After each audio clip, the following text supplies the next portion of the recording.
Hey manifestors, Meera Allen with your Manifesting Destiny Moon Update. We are getting into this new moon in Aries, and let me get into these times. Actually, let me have a sip first. Okay, let's get into those times. 9:51 p.m. on the 17th of April for London, 7:51 a.m. in New York City, London 12:51 p.m., most of the EU 1:51 p.m. on the 17th, and 6:51 p.m. in Bangkok, Thailand. You can have a look at wherever you are in the world and see when the new moon in Aries is happening for you. Either way, we're in it, we're feeling it right now, and oh man, what a lead up this has been in the last fortnight since my last video, and that last full moon in Libra to now, just in this last fortnight. What have you noticed that you've had to let go of? What have you noticed that you've let that full moon in Libra wane away? What has come to the surface for you? What trials and tribulations have come up for you? I wanted to read as well what's happening tonight in the sky. The sun, the moon, obviously it's a new moon, so when the sun and moon are in alignment, that's when the sun and the moon are both in Aries. The ruler of Aries, Mars, is also in Aries. Saturn, our karmic planet of lessons, is also in Aries. Neptune, our dreamy self, is also in Aries. Mercury, the way we communicate, is also in Aries. And Chiron, the healing planet, Chiron, well, the wounded healer, Chiron, is also in Aries. And there's also a little dwarf planet, and her name is, I want to get this right, Celestia. She is also in Aries. And an asteroid named Eris is also in Aries. Is there an Aries theme going on? Just a little bit, a little bit, just a little bit. A little bit of Aries going on. What does that actually mean for the rest of the humans? Aries, I think Aries people can really be focused right now. You guys can find what it is that you're meant to be leading yourself into. However, I want to bring this up for everybody that's not even an Aries sign, everyone. Where can we lead from the fighter warrior within ourselves for what is right for us? Even on the preparation, you guys know that, especially that you guys have been watching this channel for a while, I do a lot of preparation before I do a video. I really tune in to what it is. I got changed, I did my hair, I put my hair down, I put my hair up, I changed my earrings. I was like, what is it that I want to do? I stopped and I made this beautiful, I don't know if you can see it, I'm actually going to shift the camera to see it. Look at that. This beautiful chicory root yum thing with manuka honey and just yum. I ate a banana, a little ladyfinger banana. I was like, I need to eat a banana. I did all these things that I needed to get right before I could do this video, before I felt like, okay, I'm ready to lead this. I'm ready to be the truth of what I am. It's been honestly a tough fortnight, and I'd say, what has come up for you in the last fortnight? What have you gone, wow, well, that had to be brought to the light? And where is it in your benefit that that had to be brought closer to you? Whether you wanted it to be brought closer to you, or whether that or something disappeared away from you. Watch what it was that came up for you. Was it ease and grace? Was it a serendipitous thing? Was it meeting with new people? Was it a issue with, I've watched a few issues with cars lately around people, issues with whatever the issues that have come up, that have been highlighted in this last fortnight. And where do they need to be brought closer and really looked at? Well, you're no longer the victim. Instead, you are the creative warrior. Because right now, more than ever, we get to be the creative warrior with all these aspects in Aries. You know, the way we communicate, Mercury, that's in Aries right now. And it's all going direct, like everything's going direct. The sun and the moon, both in Aries right now. So our emotional body, our day-to-day life body, again, in the leadership sign of the Ram. Where are you going forward for yourself?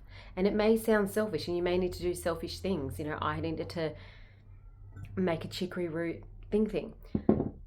What is it that you need to do for oneself deeply so you can be that warrior self for the greater consciousness and collective, but also for yourself? Because remember, as we're doing for the individual, that's what's happening into the collective consciousness right now. the quickening, things are happening faster, and we can feel it more than ever. Say, you know, in the early 1900s, the pace of life was slower. The amount that we accomplished in a day was less.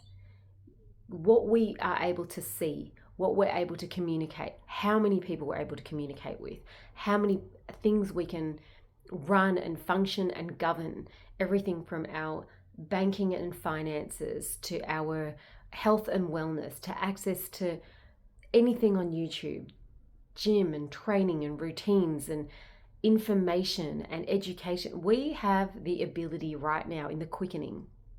Think of what if you were someone that was born in the year 1900, how many people could you get access to in a day physically? How many people could you actually get in contact with? How much information could you actually really receive? It was all very limited. How much would you know about the world? It was very limited. Nowadays, we have all this instant access. I'm actually recording on this new phone right now. We have this instant access to a lot. But we've now got to weed and separate out, especially with all these aspects in Aries, what is best for yourself, for your inner direction, for where you want to go forward, and for where you can be deeply present. Where can you be the most powerful version of you? And then you can start to create the reality that you want. Because remember, this is why it's called manifesting destiny. We are, with our 5 senses, we are creating our reality day to day to day to day. With what we eat, what we see, what we read, what we listen to, what we learn, what we sink in, the lyrics of the music that we take in, the food that we put into our bodies and digest, and all the beautiful things that make us who we are. So really have a look at that today. In this, almost the closure of the Aries season, have a look at what it is that your internal warrior wants to communicate in your inner dialogue, in that Mercury self, that wants to move forward and be gung-ho in the Mars self, as Mars is in Aries as well. In the Saturnian self, Saturn, what lessons have you learned? Not just the past 2 weeks, but your entire lifetime, the last 28 years, or you're 20 when you're 28, when you're 56, like every 28 year cycle. But now that Saturn is also in Aries, it makes us look at our lessons in life as a collective, almost like a stock take, a human, emotional, mental, physical stock take of your life. Take stock take of your life, if you can, this new moon. Write down, I always talk about the wheel of life, write down what you're doing for your work, your career, your finances. Write down what you're doing for your love, your relationships, your nurturing, and write down and focus on what you're doing for your spirituality first and foremost. How do you nourish your soul first and foremost? And then you start to understand how you're going to move forward and what you're going to create in this new reality. Remember, it's a strange time we're living in the world with this quickening. We're seeing a lot of light come out, a lot of things that are dark that need to be brought to the light, that we go, oh wow, do I really need to know this stuff? It's all coming out. But what is it that's coming out for you individually? What is coming up for you in this, especially in this past fortnight? What have you watched in this Aries season since that full moon in Libra? What have you watched? What do you need to create balance within yourself? What's come up for you in this last fortnight? And bring it closer. Do the work, get practical, and take the leadership of that inner warrior self and go gung-ho forward with it, because you can right now. Muster up that strength, because we've got it right now to harness astrologically in a way that's never been seen before, with all these aspects in Aries. I mean, look at that. Sun, Moon, Mars, Saturn, Neptune, our dreams, Mercury, the way they communicate, Chiron, the wounded healer. You know, Celestia, she was the saltwater goddess that was connected to Neptune. And this asteroid Eris, which I don't know much about, but there is a lot. I mean, that's a lot of aspects in Aries. How can you lead? How can you be your own ram and create a new path forward? My name is Meera Allen. I do a video every new moon and every full moon, and sometimes random ones in between. And I'll catch you on the next video. I hope that was helpful for you. Happy new moon. Namaste.